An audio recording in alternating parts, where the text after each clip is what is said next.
Hey guys, this is Casey Maxwell here with the Muse Effect for the day. I wanted to make this video about some recent conversations that I've had with people that are very close to me and important in my life, as well as conversations I've had in the past with random people, things that seem to come up from observations and life experiences. So this video is going to be about the pain associated with love and our perspectives around love in our everyday life and how it fuels the purpose of our life and how maybe just appreciating one another is more important.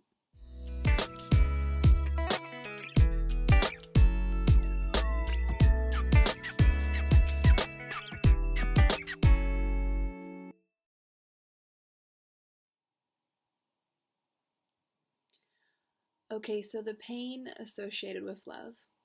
Now, we all know that in the world that we live in today,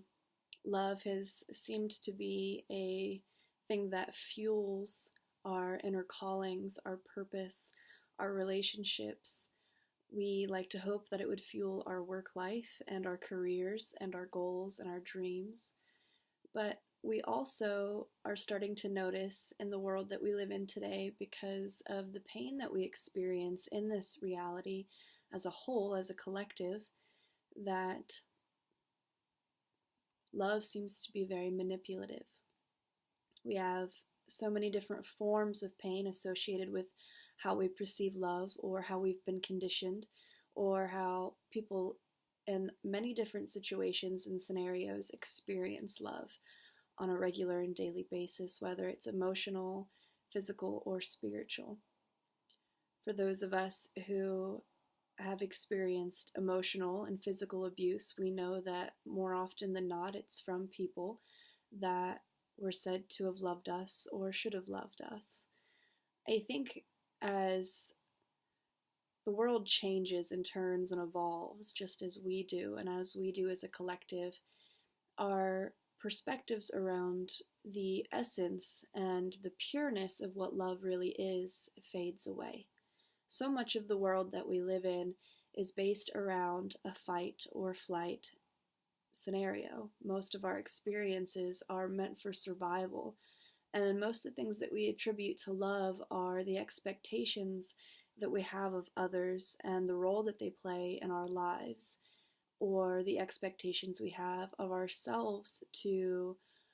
find happiness, quote unquote, or find love, when it is something that is always a part of us and is always with us. Where love is meant to be and is something that resonates at a vibration of unconditional, and that is very important to remember, yet it is also very misunderstood in the world today, that we don't base our entire lives and our existence, our goals, our dreams, and the purpose of our life around something that is unconditional. We not only put conditions on people in our lives and the entire world around us, what we believe that we are owed or deserved based on our work, our ethic, but also on the weight that we put on ourselves, the expectations we put on our own life, and therefore becomes justified in how we perceive our own worth and overall how we love ourselves. From other beings that I sometimes channel, I've been told that appreciation is so much more important in this day and age, with how love is being misunderstood and rewritten in stories as something that is perceived as painful or manipulative, that at least appreciating one another and appreciating ourselves allows us to resonate on a vibration that is unconditional, that doesn't have high expectation. And if we do have high expectations, it's for good reason, to push ourselves for positive change, but not to undermine ourselves or have a energy, a vibration, or emotion attached to perceiving that as a lack of self-worth, that it is so much more in our being. There is a lot of angst in the world, a lot of judgment in the world, and things that bring us down to lower vibrational planes of existence and energy. And with remembering to appreciate and acknowledge our efforts in our own life and the way that people play a role in our own lives, and be able to separate parts of our parallel reality from other people's parallel realities, we begin to understand that we can cohesively live with one another and progress in a positive way, where we understand that kindness is key,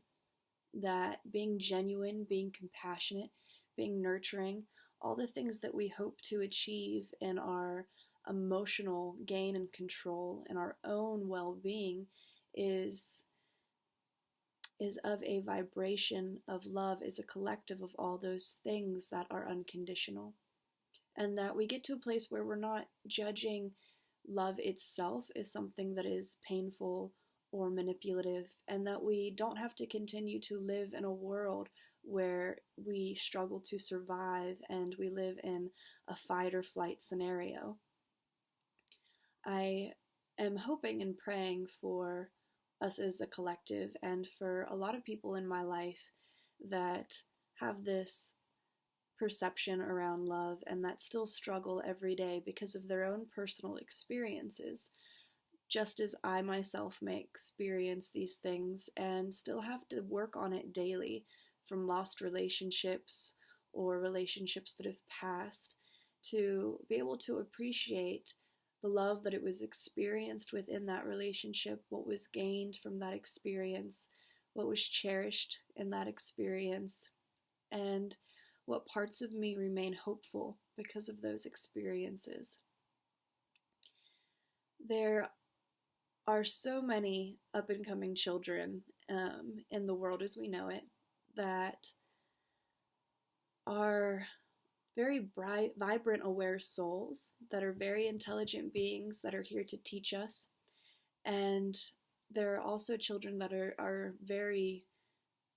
intelligent children that are suffering all around the world. And it is important that we get to a place of appreciating ourselves, to know how to appreciate these children and the role that we play in children's lives, because they are the future. They are up and coming in the world as we know it, and what the future will continue to grow into. And our genuine care, our calm conversation,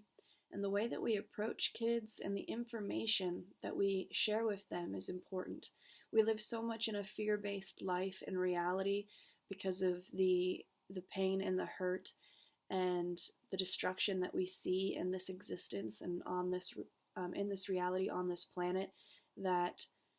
the kids are sucking it in like sponges, are so observant and feel so much.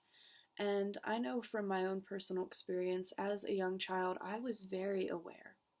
And I was not necessarily nurtured through that awareness in the way that I would have liked, but I remember enough of those experiences that more and more children are remembering from how they were raised or conditioned, or what they saw happening in the streets, in church, in school, in their everyday lives with their family, in their homes, whether it was blissful or joyful or whether it was abusive. There is so much to take in and so much to learn in observation. And so parts of our conditioning have altered the way that we perceive love and associate pain with love because of how we were raised. And even if we are continuing in our everyday lives now to do this deep emotional work that heals ourself on many different levels, to re-embody the wholeness and the purity of what love really means, even if it's through general appreciation for our own growth, ourselves, and the world around us, that it is going to affect how other children are being affected now, that we can really apply this way of approaching kids with honest conversation that is appropriate and that can be loving and can also be professional. Children are very smart, and They are very intellectual beings, and they're taking in so much every day, and they want to help, and they want to instinctually make a difference for a higher good. That as souls are being reborn and created into this world, we are ready to feel and be and experience something new. There's a lot of theories and beliefs about the plane of existence that we live in on planet Earth, what has been created by ourselves and our ancestors and other beings and other creatures that have come to pass on this planet. And I feel that also karmically plays a huge role in our current existence and our current perceptions around the world that we live in, and how we perceive love and how we give love,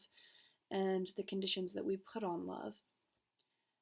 And with our own inner work that we're doing, and with the help that we give and the aid that we give towards the growth of children in the world today,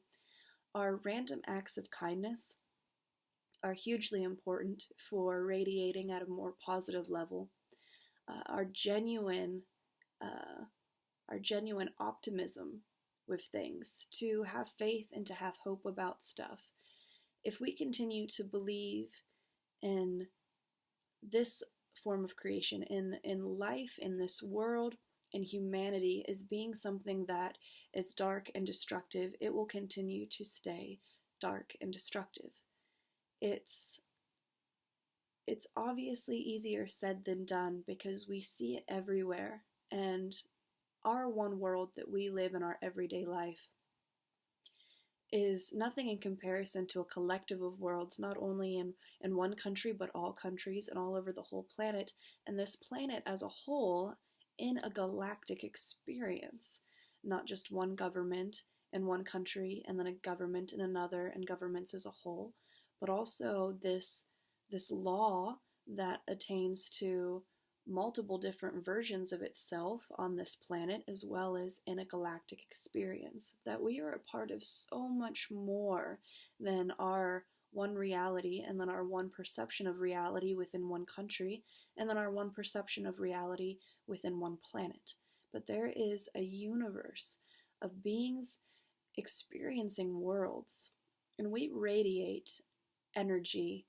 much more than we perceive ourselves to, that we are very enlightened and powerful creatures, that even though we may look like an ant or a speck of dust from the bird's eye view, or we're just fish in another fishbowl and another fish in another fishbowl, it is still good to be observant of the fact that we are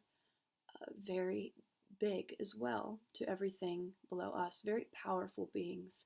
And that love radiates as a whole as a very fast and powerful vibration. And this love is something that is genuine and is pure in the sense of creation, because creation came and exploded way back when in a vicious cycle of idea and the need to be more, but to remind ourselves that we are not something that is the lack thereof. And this applies in so much of what we're trying to learn in our everyday lives, even with manifesting our dreams and our goals. That we are filled with ideas, that we are meant to be master creators and not masters of limitation. And with that being said, I hope that this video is inspirational in the aspect of reminding ourselves on a daily basis to acknowledge ourselves in appreciation for the work that we are doing, and for the kindness that we show to others, and for the overall difference that we want to make. And that the love that comes from that will be more genuine without needing to place a stereotype on it, or have an expectation of it, or a judgment of it, that we can get out of